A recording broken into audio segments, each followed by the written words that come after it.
m'appelle Laureline Lavandier, je suis superviseuse d'animation et animatrice 3D à Timto. Donc animatrice 3D, ça consiste à donner vie en fait, à un personnage ou un élément qu'on a dans une scène pour transmettre une émotion ou une information au spectateur. Alors nous on arrive, donc la production est déjà bien commencée. On a plusieurs éléments déjà à notre disposition. On a l'animatique, on a le layout, on ouvre notre scène. On a déjà la caméra qui est placée, les personnages qui sont en place, anti-pose, donc qui ne sont pas du tout animés, qui sont vraiment juste pour aider au cadrage. On a l'audio. La scène, les textures ne sont pas en place, la lumière n'est pas en place, c'est vraiment, c'est un peu brut de décoffrage. On a notre personnage qui n'est même pas forcément smoothé, lissé, pour pouvoir travailler.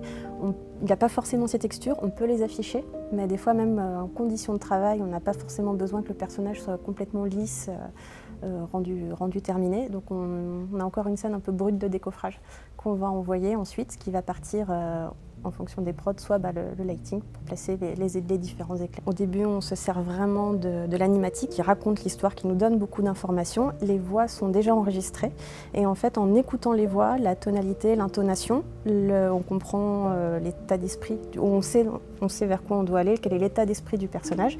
Quand on va commencer une production ou animer un personnage, en fait, avant, on a lu déjà plusieurs documents. Quelle est la personnalité du personnage?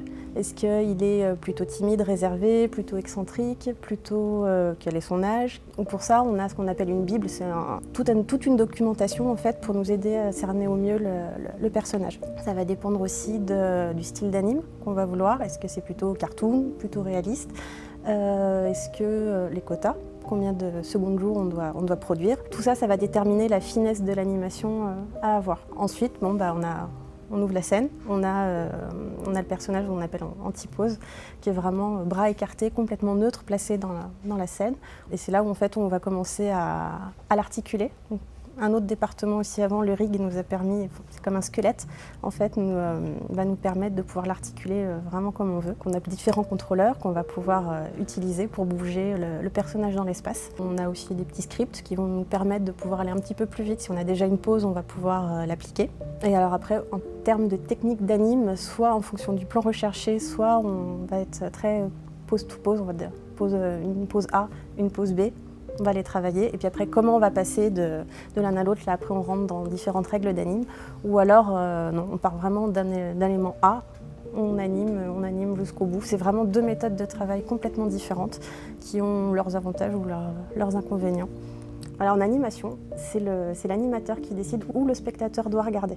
Quand justement le regard devient flottant, on ne sait pas vraiment où regarder, c'est pas forcément bon signe. Et justement, qu'est-ce qui fait que on va regarder exactement cet endroit-là et pas celui-là?